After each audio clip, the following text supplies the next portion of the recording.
And we learned in that news conference yesterday, Sandra, that the timeline has moved up 6 minutes for when this massacre began. All along, we were told that it began at 10:05 p.m. Sunday night. But come to find out yesterday in the news conference that the very first shots were fired at 9:59, not down at the crowd below at the Mandalay Bay, but at a security guard who happened to be responding to an open door alarm on the 32nd floor of the Mandalay Bay Hotel. That security guard's name was Jesus Campos. He was responding to an alarm, and while he was up there in the hallway, he heard what he thought was drilling sounds. So it's very possible that what he was responding to was an alarm, and what he heard was the attacker prepping for his attack.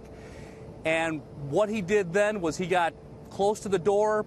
The shooter saw him through the door with all his security cameras, and he fired 200 rounds at Campos. Campos was injured, but then after that, Campos apparently saved the life of a colleague who was also in that same hallway. Listen.